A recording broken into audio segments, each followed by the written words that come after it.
தேவன் விரும்புகிற நற்கிரியை, நற்கிரியைகளை செய்யும்படி கிறிஸ்து இயேசுவுக்குள் சிருஷ்டிக்கப்பட்டிருக்கிறோம் என்று அப்போஸ்தலனாகிய பவுல் எபேசு சபைக்கு எழுதுகிற போது அப்படி சொல்லுகிறார். ஏன்னா நற்கிரியை செய்பவர்கள் என்ன செய்கிறது இல்லையா, அதுக்குண்டான கணக்கு பார்க்கறது இல்லை, செல்லும் செலவை கணக்கு பார்க்கறது இல்லை. நம்ம கணக்கு பார்த்து நீ செய்வாயானால் அது ஒரு நாள் நற்கிரியா இராது. நெகேமியா 5ஆம் அதிகாரம் 14 அந்த 15 16 வசனங்களை நீ வாசிக்கிற போது 14வது வசனம் வாசிங்க பாருங்க. நான் யூதா தேசத்திலே அதிபதியாய் இருக்கும்படி ராஜாவாகிய அர்த்தசஷ்டா எனக்கு கற்பித்த நாளாகிய அவருடைய 20வது வருஷம் தொடங்கி அவருடைய 32ஆம் வருஷம் வரைக்கும் 12 வருஷ காலமாய். கவனிங்க, நான் சொல்றான் 12 வருஷம் அதிபதிகள் வாங்குகிற சம்பளத்தை நாங்க வாங்கல.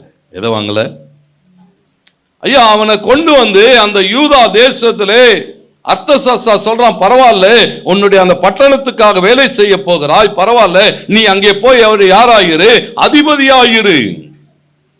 ஒரு தேசத்தினுடைய பட்டத்தினுடைய அதிபதிகளுக்கு அன்றைக்கு கொடுக்கப்பட்டதான சம்பளங்கள். ஆண்டவருக்கு மகிமை உண்டாட்டம். 12 வருஷமா ஒருத்தர் என்ன செய்யலையா? கவனிக்கிறீங்களா? 12 வருஷமா ஒருத்தன் சம்பளமே வாங்காத வேலை செய்யறான்.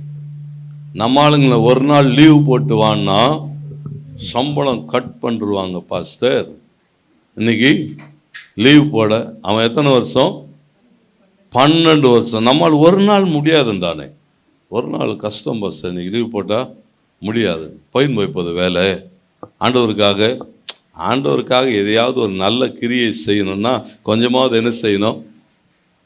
கொஞ்சம் பிரயாசப்படணும், கொஞ்சம் என்ன செய்யணும்? ஆண்டவர் என்ன எதிர்பார்க்கிறான்? இங்க சொல்லப்பட்டிருக்கிறது 12 வருஷமா அவன் சம்பளம் வாங்கலன்றதை விட இன்னும் அடுத்த காரியங்கள் பின்னாடி போடப்பட்டிருக்கிறது. அவன் தனக்குண்டானவைகளிலே இருந்து அந்த ஜனங்களுக்கு என்ன செய்தானா, அவங்களுக்கு சாப்பாடு, அவங்களுக்கு தேவைகள், அவங்களுடைய காரியங்கள் எல்லாவற்றையும் அப்படின்னா என்ன செய்திருக்கிறான்? அவனுக்கு உண்டான எல்லாவற்றையும் விற்று அந்த ஜனங்களை போஷித்து கொண்டிருந்தான். அதனால அவன் சொல்றான், ஆண்டவரே, நான் செய்த நற்கிரியைகளை கொஞ்சம் ஞாபகத்தில் வைத்து உம்முடைய மகா இரக்கங்களினாலே உம்முடைய கிருபை எனக்கு தாரும். நற்கிரியை செய்ய முந்திக் கொள்ளுங்கள். நீங்க நல்ல காரியங்களை செஞ்சீங்கன்னா பரலோகம் அதை ஒரு நாள் என்ன செய்யாது, மறந்தே போகாது. அதுக்குண்டான பலனை தரும்படி பரிந்து பேசுவார், உன் பட்சத்திலே நிற்பார், உன்னை பாவங்களை மன்னித்து உன்னை ஆசீர்வாதமான ஒரு வாழ்க்கைக்கு நேராய் நடத்துவார்.